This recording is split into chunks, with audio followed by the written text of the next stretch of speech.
Good morning. My name is Julianne, and I will be your conference operator today. At this time, I would like to welcome everyone to the Mastercard Incorporated Q4 and full year 2024 earnings conference call. All lines have been placed on mute to prevent any background noise. After the speaker's remarks, there will be a question-and-answer session.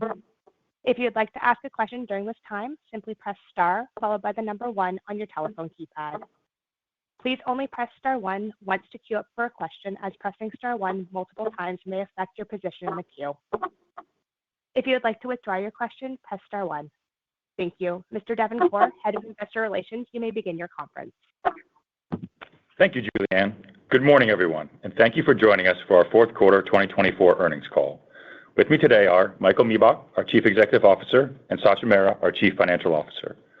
Following comments from Michael and Sachin, the operator will announce your opportunity to get into the queue for the Q&A session. It is only then that the queue will open for questions. You can access our earnings release, supplemental performance data, and the slide deck that accompany this call in the Investor Relations section of our website, mastercard.com. Additionally, the release was furnished with the SEC earlier this morning. Our comments today regarding our financial results will be on a non-GAAP, currency-neutral basis unless otherwise noted. Both the release and the slide deck include reconciliations of non-GAAP measures to GAAP-reported amounts. Finally, as set forth in more detail in our earnings release, I would like to remind everyone that today's call will include forward-looking statements regarding Mastercard's future performance. Actual performance could differ materially from these forward-looking statements. Information about the factors that could affect future performance are summarized at the end of our earnings release and in our recent SEC filings. A replay of this call will be posted on our website for 30 days. With that, I will now turn the call over to our Chief Executive Officer, Michael Miebach. Thank you, Devin. Good morning, everyone. We finished the year strong. Fourth quarter net revenues were up 16% and adjusted net income up 19% versus a year ago on a non-GAAP currency-neutral basis. Our diverse capabilities in payments and services and solutions, including the acquisition of Recorded Future this quarter, set us apart. They also position us well for long-term growth, as we outlined at our Investor Day. And this is what you will see in the new and expanded partnerships we will discuss this morning. The macroeconomic environment continues to perform well, and it is underpinned by healthy consumer spending, as we've seen in today's news. The labor market is strong, with low unemployment and continued wage growth. Inflation has moderated, but to varying degrees across categories and countries. Consumers remain engaged. Affluent consumers have benefited from the wealth effect, while the mass segment remains supported by the labor market. Our Economics Institute expects a year of global economic expansion in 2025, defined by shifts in monetary and fiscal policy, albeit geopolitical concerns remain. Overall, we remain positive about our growth outlook. We will continue to monitor the external environment and stand ready to adjust if needed. We remain hyper-focused on successfully executing on what we can control. Our strategic priorities, which fuel our growth algorithm. As we laid out and detailed at our Investor Day, those three strategic priority areas include consumer payments, commercial and new payment flows, and services and solutions. A clear proof point on how we're executing is our steady drumbeat of share wins across products and geographies. Now, I often highlight our larger wins on these calls with you, but it's important to note that our local teams are competing for and winning deals of all sizes based on the differentiated value that we provide. Having a diverse portfolio with customers of all types is essential. It allows us to further expand our customer base and enables us to break into new areas where we can partner and grow together. In 2024, we flipped or expanded hundreds of relationships globally. Let's first focus on the U.S., where we have won several large flips over the last few years. That momentum continued this quarter. ICBA Payments, which serves thousands of community banks, will significantly expand its partnership with Mastercard. This includes card issuance across their partner banks' credit and debit portfolios. And Mid-Florida, a large credit union, will migrate their credit and debit portfolios to us. Both partners highlighted our differentiated product suite, analytics capabilities, and the expertise of our people as a key in their decision to expand their relationship with Mastercard. In the public sector space, we renewed our long-standing relationship supporting the Direct Express program, one of the largest social benefit card programs in the world. Direct Express disperses benefits, including Social Security, veterans, and disability, onto Mastercards held by over 3 million Americans. And the momentum also continues into travel and retail verticals. Porter Airlines and Bank of Montreal will launch a new co-brand program with us in Canada. In the US, we renewed our consumer and small business co-brand credit card partnership with IHG and Chase. They will leverage our data analytics and loyalty assets to enhance their value proposition. And we renewed our co-brand partnership with Sam's Club, who will continue to leverage our products and services. Our success extends across all regions with several significant renewals and expansions. We secured long-term exclusivity on debit with Saudi National Bank. We renewed and strengthened our partnership with Nubank. We've extended our relationship with Banco Santander in the UK. And we successfully renewed our global premier credit card agreement with HSBC in over 20 countries. All these wins are a result of the successful execution of the strategic priorities we discussed at Investor Day. I will share a few highlights on each area, starting with consumer payments. Now, these flows represent a long runway of opportunity for sustained growth. Today, there's over $11 trillion and 1.5 trillion transactions in cash and check around the world. We are capitalizing on the significant secular opportunity by expanding acceptance, reimagining checkout, opening closed-loop systems, and enabling new verticals. First up, we're positioned to be the most accepted payments network in the world with around 150 million acceptance locations globally today. Second, we are reimagining checkout, and that with our 2030 global plan to phase out manual card and password entry online in favor of smiles and fingerprints. Not only is that a better experience, but it's also more secure, and it's fully aligned with our data privacy principles. And the online space needs that. Fraud rates are 7 times higher online than in store. And approximately 25% of online shopping carts are abandoned because checkout is just too slow. Our tokenization and biometric capabilities sit at the heart of these solutions. The proof? Well, in 2024, we tokenized about 4 billion transactions per month, which is up 40 times over the past 6 years. And as we have said in the past, there are many use cases for tokens. Take, for example, the next click of our multi-option payment solutions. We're rolling out the Mastercard One credential, which allows consumers the flexibility and control to set their payment preferences in their banking app for each transaction, if they so choose to, be it credit, debit, prepaid, or buy now, pay later, all behind one credential, one token.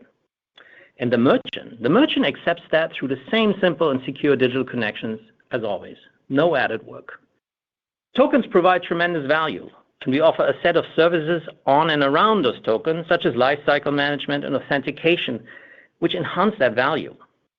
Now, while the growth of token makes the ecosystem safer and more secure, we also benefit on the natural tailwind associated with the growth of token usage. Shifting gears, we're also driving incremental volume and transactions on our network by opening up closed-loop systems. Beyond the transit opportunities we talked about many times, we're also partnering with local wallet providers to create greater simplicity and access for the end consumer. In Sweden, we're working with Swish so that users can tap to pay in store both domestically and abroad by adding their Mastercard to the Swish app. In Latin America, we collaborated with Davivienda to co-create a digital-first debit product aimed at driving financial inclusion. We signed an exclusive partnership with them to launch the product on the DaviPlata digital app. And our Pay Local service seamlessly connects with local digital wallets, enabling consumers who use Mastercard to make card payments across a broader set of local merchants. At the same time, merchants benefit from access to more consumers and the protections we provide. The solution supports local tourism, that market that we traveled to where we couldn't pay, provides a seamless consumer experience, and helps drive cross-border volumes. Building on partnerships with leading wallet providers like Alipay and GrabPay, several additional players in Asia-Pacific will now open their wallets to cards.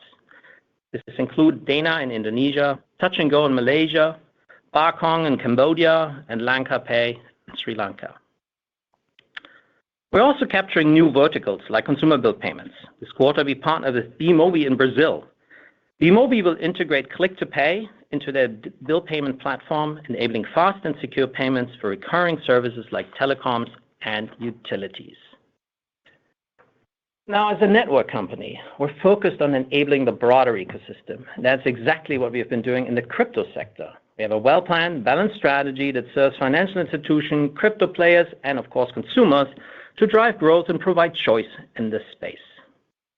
We're partnering with a wide range of crypto players to enable consumers to buy cryptocurrencies on card and spend their crypto balances anywhere that Mastercard is accepted. I'm very excited about new partnerships with Crypto.com and MetaMask. Just a few of the many new players we have added in 2024. And we're enthusiastic about the future of blockchain technology.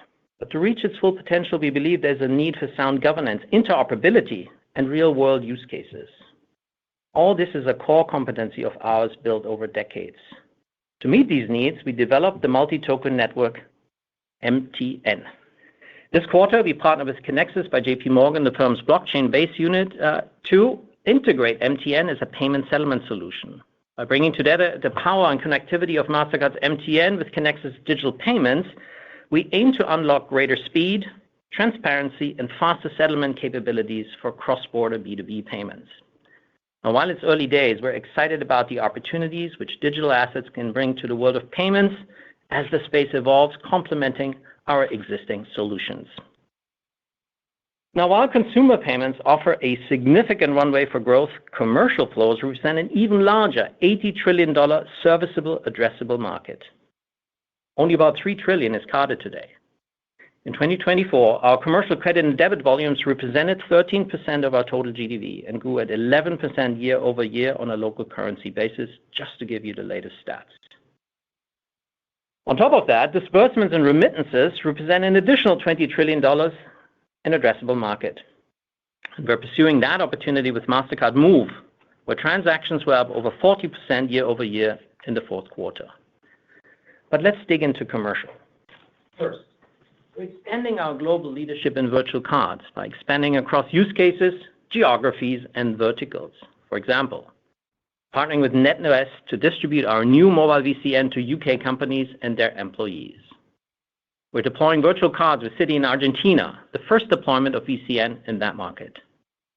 And in the travel vertical, we've established new partnerships with WorldPay and Emirates NBD to offer virtual cards to their customers. We're also leaning into our success in travel and applying it to new high-potential verticals. For example, trade and logistics. Building on our previous announcement with Dubai Pearls World, we're driving continued growth in this sector. Global fintech Invoice Bazaar will distribute new co-branded Mastercards to help digitize payments across the trade ecosystem. And similar in consumer packaged goods, we partner with Deem Finance and Prime Dash to enable small business in the Middle East to automate payments to Coca-Cola distributors. This builds on partnerships with leading beverage distributors in Latin America that I spoke about in previous calls. We have good momentum on connecting small business in this space. We're also driving small business growth through expanded issuer partnerships. We signed an exclusive commercial deal with BNA, the state-owned bank in Argentina. AMP Bank in Australia will launch Mastercard debit cards for their new digital SME and consumer bank. And Ant International's World First will expand our partnership to now issue virtual cards for SMEs and new markets, including Singapore and Australia. Now, let me turn to our third strategic priority, services and solutions. As we outlined at our Investor Day, services represent a serviceable addressable market of at least $165 billion. We delivered almost $11 billion in service and solutions revenue in 2024, $11 billion. That's exciting, but it's equally exciting that we're less than 7% penetrated. That's a significant runway for growth. We have a clear plan to execute against it. First, we're developing and launching differentiated products. This quarter, we launched new services to support customer acquisition, provide unique market insights, manage subscriptions, and identify threats. This includes closing on the acquisitions of both Minna Technology and Recorded Future. Let's stay right there. Cyber criminals have been around for decades, but attacks and fraud attempts are increasing at high levels as commerce increasingly moves online and as AI becomes more prevalent. Our investments, both organic and inorganic, are key to fighting fraud and protecting the ecosystem. They also drive revenue growth. And add Recorded Future to this list. It is now part of Mastercard. Recorded Future is the world's largest threat intelligence company with more than 1,900 customers across 75 countries. Customers include over 50% of the Fortune 100 and government agencies in 45 countries, including more than half of the G20. We've been deploying AI at scale for well over a decade. So has Recorded Future. They leverage AI-powered insights to analyze threat data from every corner of the internet, and customers gain real-time visibility and actionable insights to proactively reduce risks. We now have an even more robust set of powerful intelligence, identity, dispute, fraud, and scam prevention solutions. Together, these uniquely differentiated technologies will enable us to create smarter models, distribute these capabilities more broadly, and help our customers anticipate threats before cyber attacks can take place. That means better protection for governments, businesses, banks, consumers, the entire ecosystem, and well beyond the payment transactions. We're also leveraging our distribution at scale to deepen market penetration of our services and solutions. For example, we provide a fraud solution that facilitates real-time information sharing between merchants, issuers, and consumers to streamline disputes and reduce chargebacks. This quarter, we announced a new partnership with Stripe, who will offer these capabilities to their millions of users. In Latin America, Itaú Unibanco will make them available across its digital channels to support millions of cardholders. In loyalty, we partner with Nordea to consolidate their loyalty offering with Mastercard and launch new cashback offers across Norway and Sweden. And we're also selling into new buying centers with traditional customers, opening up a larger share of wallet. For example, we partner with the CISO at Webster Bank to deploy risk recon and cyber quant solutions. And finally, we're seeing strong demand for our services and solutions across a more diverse customer base, including online delivery services, gaming companies, and travel partners. For example, we expanded our partnership with DoorDash, who will use our insights and analytics to optimize business performance globally. Sony PlayStation will leverage our capabilities to showcase digital receipt to cardholders in banking apps and provide purchase information to banks' call center agents. And Currency will incorporate our open banking capabilities to support Hilton's new debit co-brand offering. Services and solutions are a large and growing revenue opportunity. They are essential, powerful virtuous cycle with our payments. We're laser focused on executing to capitalize on the significant runway in services in front of us. So in summary, we delivered another strong quarter, closed out another strong year. There's significant opportunity ahead. The fundamentals of our business are strong, so I'm very optimistic about the future for us here at Mastercard. Our proven growth algorithm and differentiated solutions position us to deliver and to win, as we've demonstrated time and time again. And with that, I'm going to hand it over to Sachin. Well, great. Thanks, Michael. Turning to page 3, which shows our financial performance for the fourth quarter on a currency-neutral basis, excluding where applicable special items and the impact of gains and losses on our equity investments. Net revenue was up 16%, reflecting continued growth in our payment network and our value-added services and solutions. Acquisitions had a minimal impact to this growth. Operating expenses increased 15%, including a 1 PPT increase from acquisitions. And operating income was up 17%, which includes a minimal impact from acquisitions. Net income and EPS increased 19% and 22% respectively, driven primarily by the strong operating income growth and further aided by a discrete tax benefit recognized in the fourth quarter. EPS was $3.82, which includes an 8-cent contribution from share repurchases. During the quarter, we repurchased $3.4 billion worth of stock and an additional $644 million through January 27, 2025. So let's turn to page 4, where I'll speak to the growth rates of some of our key drivers for the fourth quarter on a local currency basis. Worldwide gross dollar volume, or GDV, increased by 12% year over year. In the U.S., GDV increased by 9%, with credit growth of 8% and debit growth of 11%. Credit and debit growth was aided by the conversions of the previously announced Wells Fargo commercial credit and Citizens debit migrations, respectively. Outside of the U.S., volume increased 13%, with credit growth of 11% and debit growth of 14%. Overall, cross-border volume increased 20% globally for the quarter, reflecting continued strong growth in both travel and non-travel related cross-border spending. Turning to page 5, switch transactions grew 11% year-over-year in Q4. Both card-present and card-not-present growth rates remained strong. Card-present growth was aided in part by an increase in contactless penetration, as contactless now represents approximately 72% of all in-person switched purchase transactions. In addition, card growth was 6%. Globally, there are 3.5 billion Mastercard and Maestro branded cards issued. Turning now to slide 6 for a look into our net revenue growth rates for the fourth quarter, discussed on a currency-neutral basis. Payment network net revenue increased 15%, primarily driven by domestic and cross-border transaction and volume growth. It also includes growth in rebates and incentives. Value-added services and solutions net revenue increased 17%. Acquisitions contributed approximately half a PPT to this growth. Growth was primarily driven by growth in our underlying drivers, strong demand for our consumer acquisition and engagement, and business and market insight services, the scaling of our security, digital, and authentication solutions, and pricing. Now let's turn to page 7 to discuss key metrics related to the payment network. Again, all growth rates are described on a currency-neutral basis unless otherwise noted. Looking at each key metric, domestic assessments were up 10% while worldwide GDV grew 12%. The difference is primarily driven by cross-border mix. Cross-border assessments increased 24% while cross-border volumes increased 20%. The 4 PPT difference is primarily driven by pricing in international markets. Transaction processing assessments were up 15% while switch transactions grew 11%.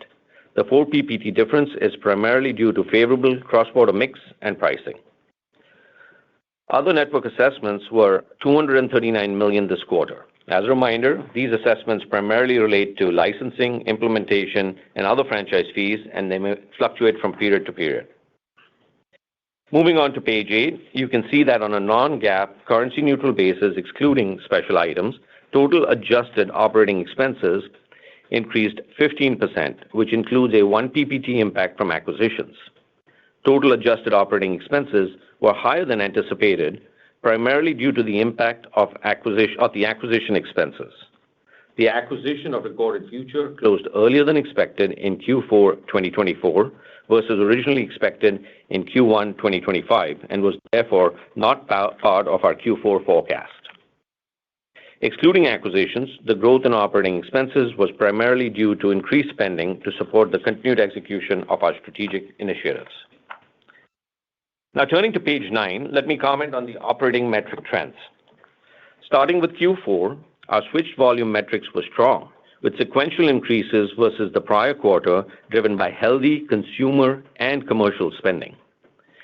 As was the case with switched volumes, cross-border volumes also benefited from healthy spending, easier comps, as well as a pull forward of travel spend. Specific to cross-border card-not-present ex-travel, we saw an uptick due to the purchases of cryptocurrency in Q4. Of note, the timing of high volume versus low volume calendar days, as well as the timing of Black Friday, impacted switched volume and cross-border metrics within the quarter. Transaction growth remained flat sequentially as compared to volumes due to higher average ticket sizes in Q4. Now looking through the first 4 weeks of January, the metrics are holding up well and are generally in line with the fourth quarter. The increase in switched volume growth in the U.S. was primarily driven by an easier comp. Specifically, severe weather events across the country negatively impacted volumes this year and last year. However, the impact was more pronounced last year. As it relates to the decrease in intra-Europe cross-border volumes, this is primarily driven by the mix of calendar days and travel spend pull forward I just mentioned. Turning to page 10, I wanted to share our thoughts on fiscal year 2025. Let me start by saying that the fundamentals of our business remain strong, and we are well positioned for the opportunities ahead driven by a diversified business model, the significant opportunity for further secular shift to digital forms of payment in both consumer and commercial, and strong demand for our differentiated value-added services and solutions. The macro environment remains supportive of our base case, reflecting healthy consumer spending, and we remain confident in our ability to successfully execute our strategy while maintaining a disciplined capital planning approach. Overall, we are positive about the growth outlook for the short, medium, and long term. As it relates to our expectations for full year 2025, we expect net revenues to grow at the high end of low double digits to low teens range on a currency-neutral basis, excluding acquisitions. We estimate a headwind of approximately 2 PPT from foreign exchange, while acquisitions are expected to add 1 to 1.5 PPT to this growth rate for the year. From an operating expense standpoint, we expect growth to be at the low end of a low double digits range versus a year ago on a currency-neutral basis, excluding acquisitions and special items. We expect a tailwind of approximately 1 to 2 PPT from foreign exchange, while acquisitions are forecasted to increase the OpEx growth rate for the year by approximately 5 PPT. To be clear, this impact of acquisition-related expenses was already contemplated in the 3-year performance objectives that we shared with you last November at our investor community meeting. Let's dig into the acquisition-related expenses a bit. We closed the acquisition of Recorded Future and Minna Technologies at the very end of 2024, and now we will see a full year impact in 2025. The 5 PPT impact can be broken down into 3 main components. Slightly more than 2.5 PPT relates to the run rate expenses for operating the business. Approximately 1 PPT is from the amortization of acquired intangible assets related to the purchase price allocation, and the remaining relates to integration costs and other one-time expenses. Now, let me remind you about our acquisition philosophy. As you know, our acquisitions are strategy-led. We purchase companies that are complementary to our capability suite, and they add to our addressable market. These companies are primarily in earlier stages with modest revenues compared to Mastercard, albeit fast-growing. At the same time, these companies are in investment mode to drive longer-term growth. Post-acquisition, we look to scale revenues, drive synergies, and ultimately deliver positive operating leverage over the medium term, consistent with how we run our overall business. Now, turning to the first quarter of 2025, year-over-year net revenue growth is expected to be at the low teens range on a currency-neutral basis, excluding acquisitions. Acquisitions are forecasted to have a 1 to 1.5 PPT impact to this growth rate, while we expect a headwind of approximately 3 PPT from foreign exchange for the quarter. From an operating expense standpoint, we expect Q1 growth to be in the low double digits range versus a year ago, again on a currency-neutral basis, excluding acquisitions and special items. Acquisitions are forecasted to have a 4 to 5 PPT impact to this OpEx growth, while we expect a tailwind of approximately 2 PPT from foreign exchange for the quarter. Other items to keep in mind: on other income and expenses, in Q1, we expect an expense of approximately $120 million, given the prevailing interest rates and debt levels. This excludes gains and losses on our equity investments, which are excluded from our non-GAAP metrics. Finally, we expect a non-GAAP tax rate in the range of 20 to 21% for the full year and approximately 20% for Q1, based on the current geographic mix of our business. A lower forecasted tax rate for Q1 as compared to the balance of the year is consistent with prior years due to expected discrete tax benefits related to share-based payments in the first quarter. And with that, I will turn the call back over to Devin. Thank you, Sachin. Thank you, Michael. Julianne, you may now open the line for questions. Thank you.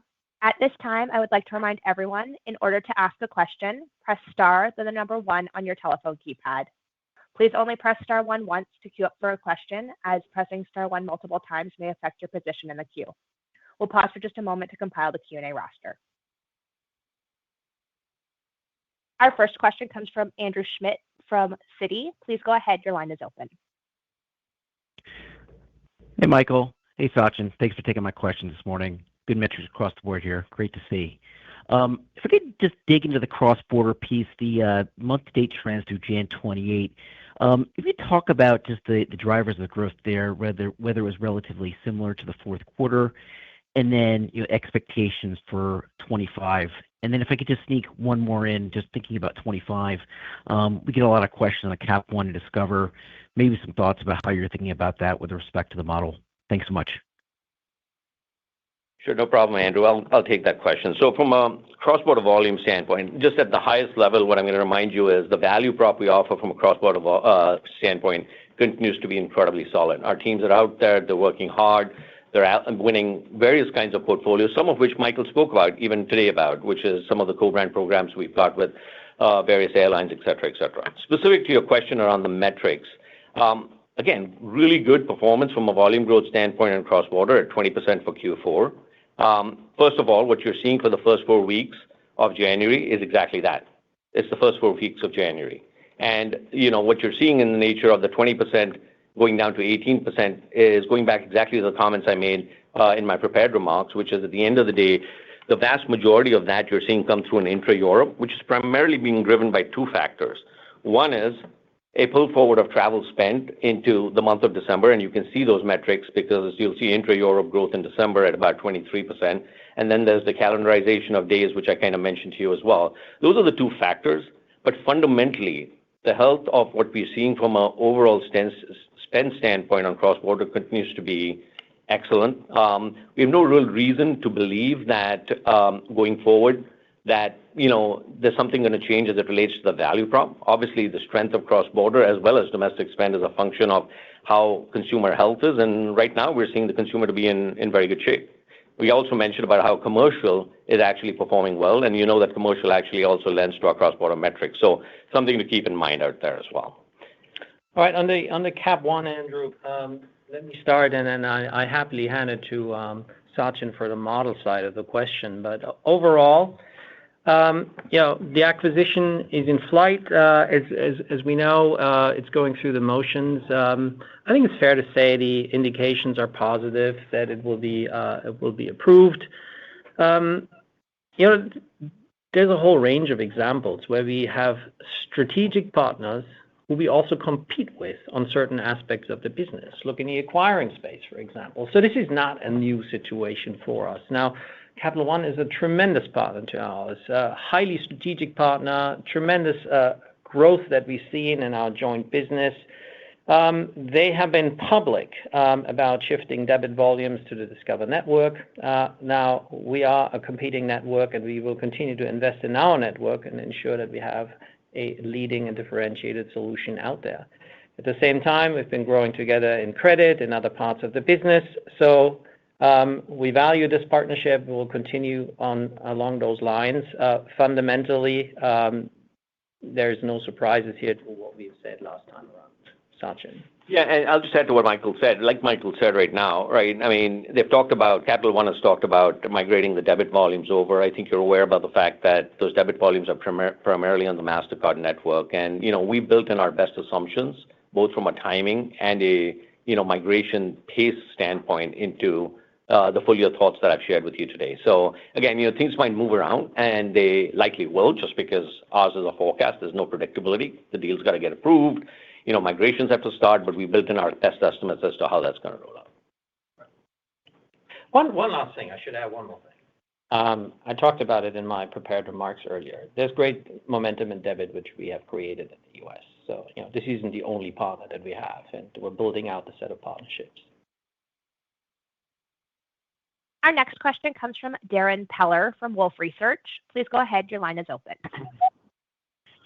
Hey, thanks, guys. And nice job. Just when we follow up on what we learned at your Investor Day, which was really helpful on the long-term trajectory of growth, if we could just take that and then put it into 25, what are you expecting more specifically around, your value-added services in the year ahead of us that we're in right now versus the consumer payments, just to triangulate with growth? And maybe, Sachin, also just as a reminder, we're exiting the year at a 16% constant currency growth. Obviously, Discover could be a factor, but what other comp compares or lapping? Just remind us how much is in the outlook for lapping or other factors that could cause a deceleration from the exit rate down to the 12 to 13 from 16. Thanks again, guys. Sure, no problem. So first, on your question around value-added services and solutions, look, I mean, it goes back to what Michael said, Darren, in his prepared remarks, which is, we continue to invest in that space. It continue to build out excellent capabilities, which are going after what is a sizable and fast-growing addressable market. So, again, we're not giving you a forecast as it relates to what we expect value-added services and solutions to grow in 2025, but the underlying fundamentals of what we're doing there continue to be very healthy. And again, remember, we gave you a little bit of color at Investor Day as to what the composition of those revenues are, what the drivers of those revenues are, including payment network drivers, including what we're doing from an overall, safety and security standpoint versus consumer engagement and acquisition standpoint. So there's a lot of good stuff going on, and this is broad-based. It is not region-specific. I just want to be clear. Sometimes people think about this as highly U.S.-centric or maybe U.S. and Europe. The reality is, across the globe, we're working hard. The teams are working incredibly hard to actually keep pushing value-added services and solutions. We close the year strong again there, right? Now, again, remember, value-added services and solutions is one of those things where quarter over quarter, you might see some level of variability, but the reality is overall the fundamentals of the business continue to be very strong. Then your second question was around the fact that we closed Q4 exit rates at about 16% on a local currency basis, and you're kind of doing this compare with what the thoughts for 2025 are. A few things to keep in mind. Number one, there's a few things going on. Number one, you've got basically the fact that you'll know we talked about pricing coming on, starting off Q2 2024, ramping up in Q3 and Q4. You're going to start to see some level of lapping take place on that. We've had several significant wins in 2024, the likes of Citizens, the likes of Wells Fargo, and UniCredit.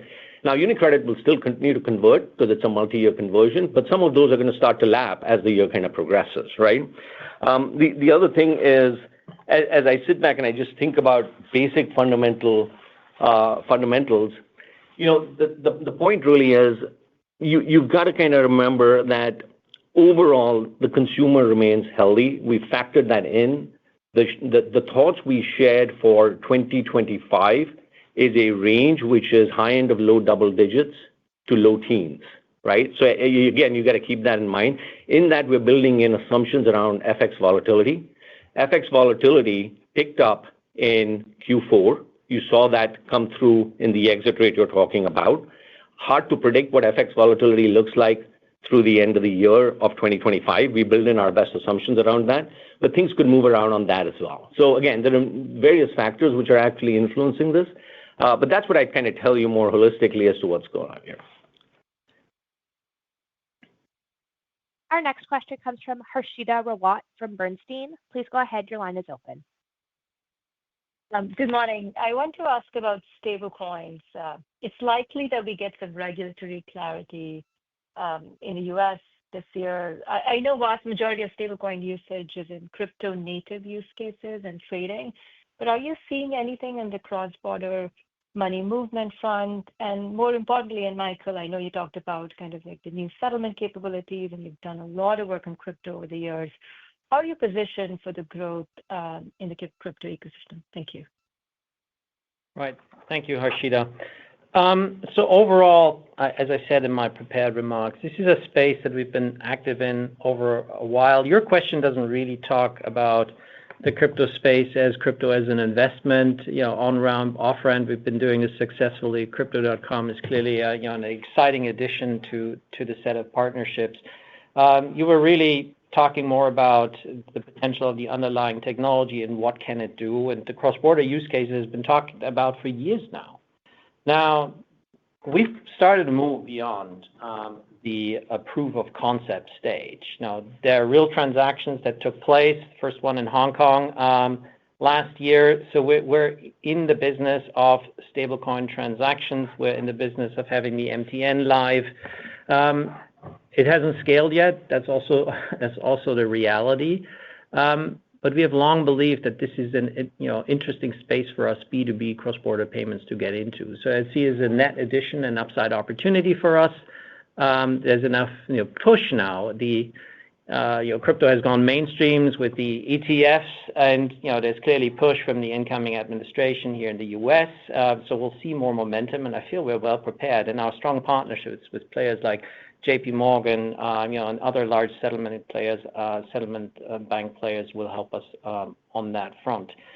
Now, this isn't the only cross-border solution that's out there. There is, real-time payments where there's initiatives to potentially connect those systems. It's important to keep in mind that we're in 12 of large RTP markets where we have a presence. So that's an interesting space for us to also watch. In the end, it fundamentally comes down to choice. Where do countries want to take this? Countries have looked at this as in potentially connecting in bilateral fashions.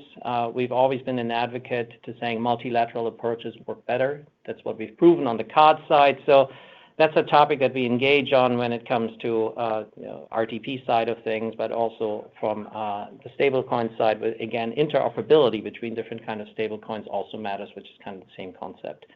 So exciting space. Leaning in. For now, we're powering on with cross-border payments on the card side, which work really well. Our next question comes from Rayna Kumar from Oppenheimer. Please go ahead. Your line is open. Good morning, Michael and Sachin. Thanks for taking my question. Could you give us an update on your progress in gaining market share in Europe and whether there are any particular countries that you're seeing stronger performance from? Right. So Europe's been a real success story for Mastercard. If I look back over the last 5-6 years, we've seen tremendous growth on the continent, seen tremendous growth in the UK. In the UK, we're market share leaders, credit, prepaid, and in debit, it's about a third of the cards, the debit cards that are now Mastercard, large conversions. I just talked earlier about extending our partnership with Santander in the UK. So that's a growth story. On the continent, I'm particularly excited about the strategic partnership with UniCredit. That's 13 markets across continent. So there's not that many pan-European players. In fact, that is probably the most pan-European player there is. That's a fantastic partnership, strategic in nature. But other breakthroughs, BPER in Italy, Banco Popolare there, that's a large win. So big momentum. I think that's the first thing to say. The second thing to say is in these markets, it's not just about shifting share. It's also really taking advantage of the secular opportunity that still exists in Europe. If you take some of the large developed economies, G7 economy like Italy, still significant amounts of cash to go after, and we're doing that very actively. And we're doing that very actively, also deploying our services in that space.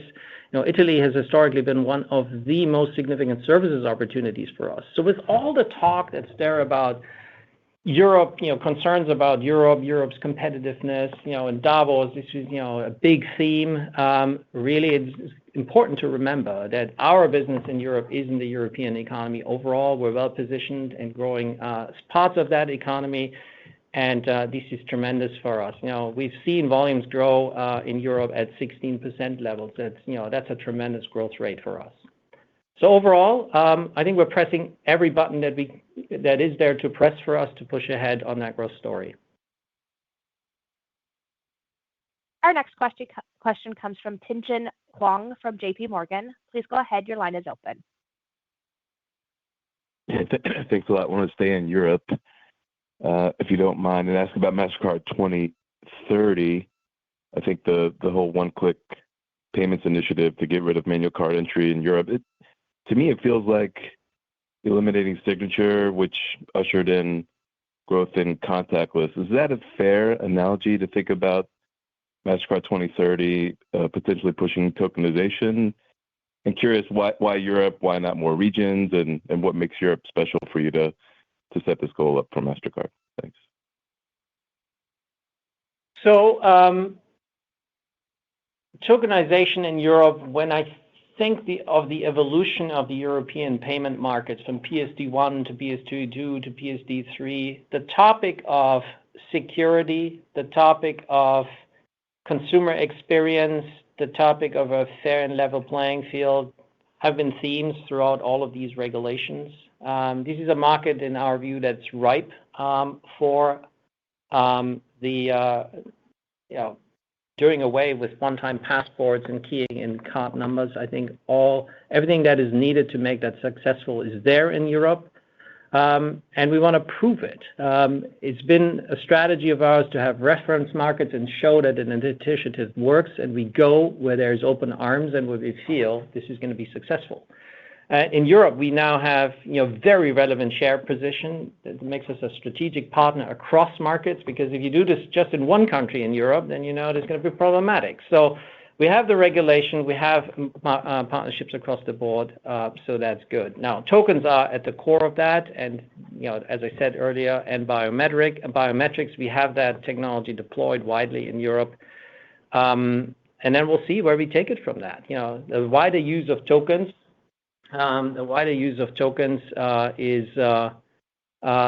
This sets us up for exactly that, and we'll be looking at other use cases and see what that can do for our company overall. But it's a tremendous opportunity, and of course, this is not about just Europe. You asked a question about Europe. This is a global goal. This is what we're going to go after. As I said earlier, it's a safer ecosystem that makes sense for everybody. In the world where there's government interest in payments and so forth, if we're seen as a responsible partner that drives overall payment ecosystem safety, that's a fantastic position for us as well, and I'm sure that will be received well globally. We'll go region by region whenever we feel it's the right time.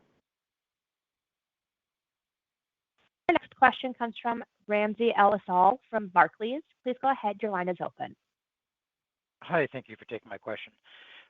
Michael, I wanted to get your view on potential impacts of the sort of new political environment. I'm just curious if you're expecting any, or you're seeing any tailwinds or headwinds from policy changes, and more specifically, if we do end up seeing kind of widespread tariffs applied, which we may or may not, how would that impact your business? Ramsey, this is it's a question that I think is top of mind in many industries. So here's how I would go about that. The new political environment, first of all, we've seen waves of political changes around the world. I think at the earlier part of last year, we were looking into 2024, and more than half of the population of the world was going to go to the polls, from India to Europe, and now in November in the United States. So there is a lot of change. There's a lot of volatility. There's some political uncertainty. But when we sit in our boardroom and we sit in our management team and we talk about this,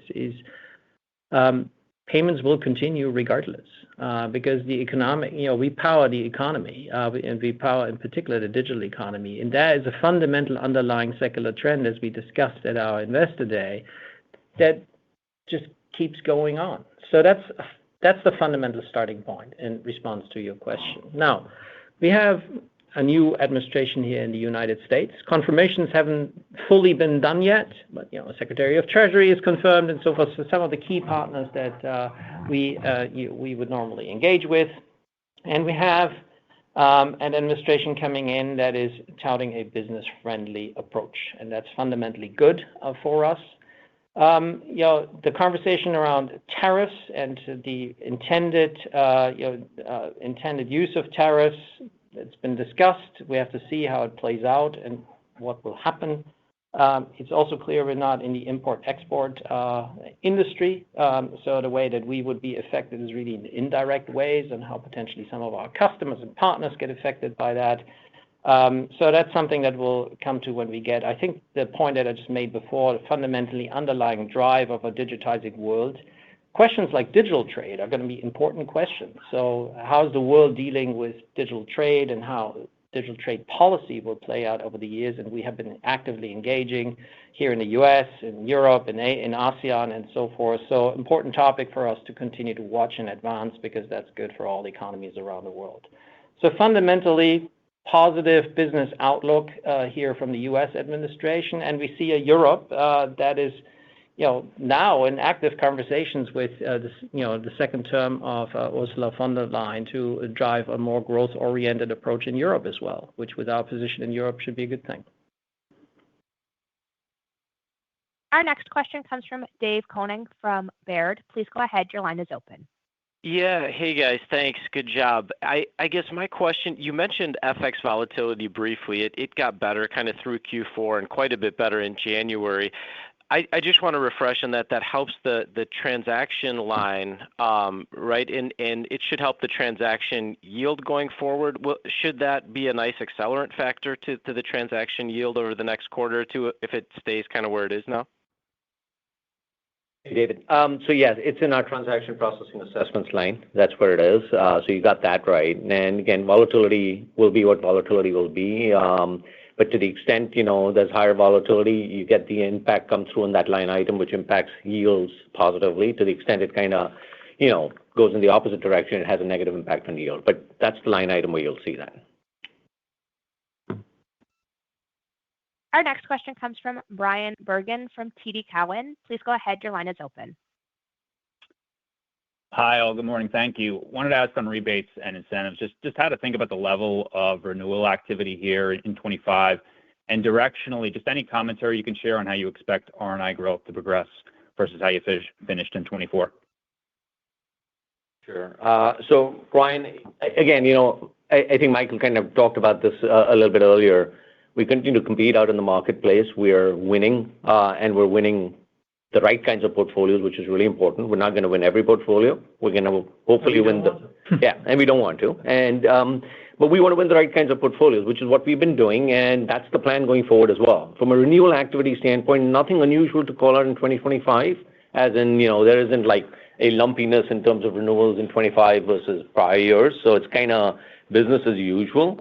Our teams are out there engaged with our customers, selling on the basis of the value we deliver across payments, but also across value-added services and solutions. And, that's been a key enabler to help us win on the payment side. So super important for us to continue to do that. I'll tell you from an overall rebates and incentive standpoint, you can see what the metrics are for Q4. For Q1, we expect rebates and incentives as a percentage of payment network assessments to be roughly similar to what we saw in Q4. I'm not going to give you an outlook as it relates to the full year. I mean, that's really subject to what kind of deal flow and deal activity we see. The most important thing to keep in mind is, while we're all very focused on the level of rebates and incentives we pay, what we're even more focused on is driving an accretion in our net revenue yield. And that is really important.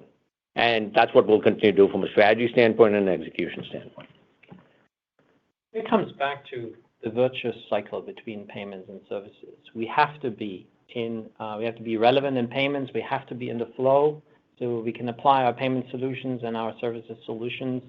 That is, what's always in focus. And there are strategic portfolios to win and less strategic portfolios to win, but important across the different, the spectrum of different types of wins. As I talked about smaller deals earlier, the mix of all of that is always focused on the outcome of an attractive net revenue yield. That is the target in mind where we press all of them. Our next question comes from Tim Chiodo from UBS. Please go ahead. Your line is open. Great. Thank you for taking the question. Just given the stronger dollar, there's been a lot of incoming questions around the hedging strategy. I just thought maybe it'd be a good opportunity to recap some of the mechanics.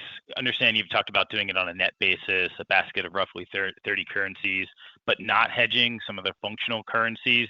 Maybe you could just recap the approach and some of the mechanics and how this all flows through to the income statement. Sure, no problem. So let me first define where the exposure arises from and then what the hedging strategy is. So you got to think about the exposure to foreign exchange rates coming across three primary areas. One is what we call transaction exposures, which is when the transaction currency is different than the functional currency of the business unit in question. The next is what we have in the nature of monetary assets and liabilities, where the currency of those monetary assets and liabilities is different than the functional currency of the business unit in question. And the third is what we call translation exposure, which is the conversion of our overseas earnings into U.S. dollars. So, for example, we're euro functional for the European entities. Those euro earnings are ultimately translated back to U.S. dollars when we do our as-reported numbers. So there are three levels over which we get these exposures. We hedge layer number one, which is transaction exposures. We hedge them. We have a philosophy around that. We have hedge ratios which vary by currency. They're generally in that range of, call it somewhere in that 50 to 80% range in terms of what we hedge. on a net basis, net of expenses. So again, that's kind of the thinking there. There are some currencies which are not necessarily hedgeable just because the market is not liquid enough, and we don't hedge those. We also don't hedge right down to the smallest currency exposure which is there. So we exercise materiality thresholds on that. On the monetary assets and liabilities, similar to transaction exposures, we hedge those as well, right? And again, it's based on what the forecasts are. On the translation exposures, we do not hedge them. And the reason you don't hedge them is we view our hedging strategy as being one of focused on driving the right economic outcome for the company. So what we try and do is we hedge cash flow exposures where we expect cash movements to take place. In the instance of translation, there is no real cash movement taking place from a euro functional entity to a US dollar functional entity. The cash movement takes place when dividends are made, and then we'll hedge the dividend payment at that point in time. So that's kind of the philosophy as to how we go about hedging. Also remember, on translation exposures, which are not hedged, which is what I just spoke about right now, things move around, right? I mean, we all know that there's dollar strength, in the last couple of months, and then there's euro strength or there's BRL strength, Brazilian real strength. So these things tend to revert to the mean. We run the business for the fundamentals of the business in terms of driving underlying value. Currencies will do what currencies do. We hedge them on an economic basis, much like I just explained. And the one thing I would like to add to that is we love the fact that we have a geographically diversified business. So this comes with it. This is a fundamental differentiator for us.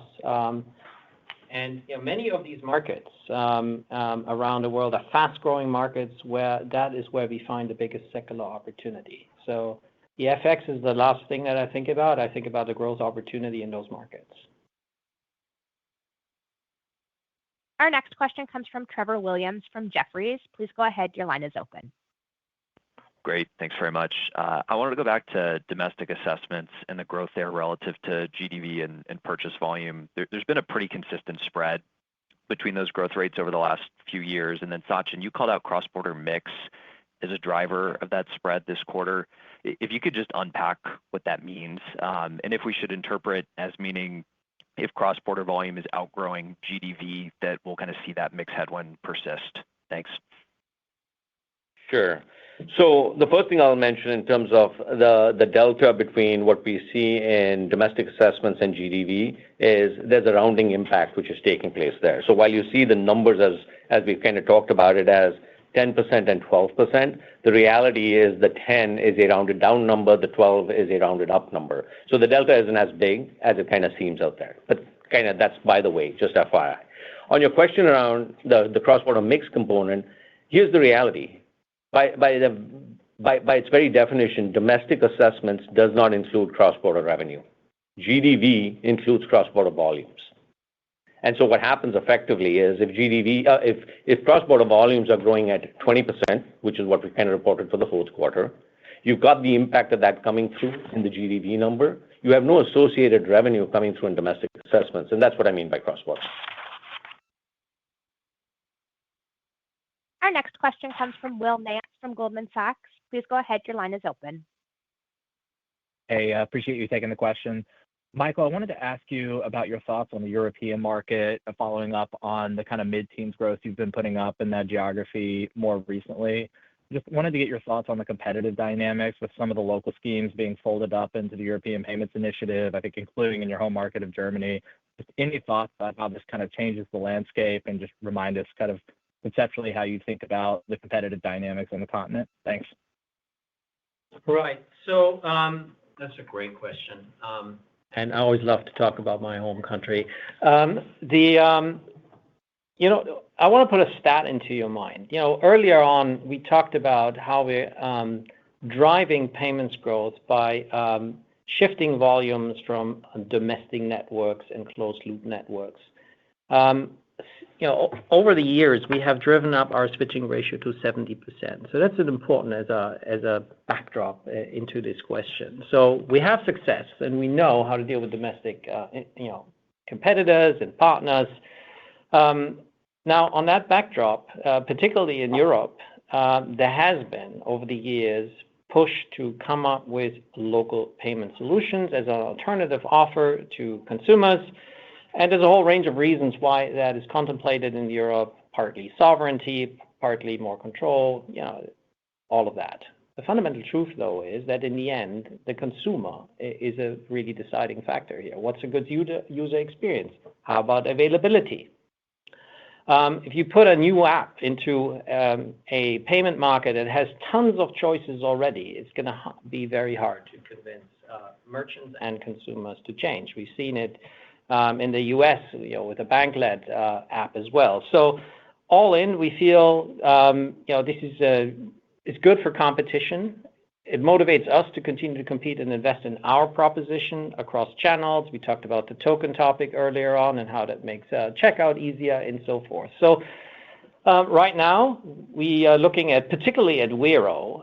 So Wero is currently an initiative of 3 countries. This was multi-country in previous years, and now it's down to 3. And the first transaction took place in December, so there's proof of concept, pilot stage, and we'll see where it goes.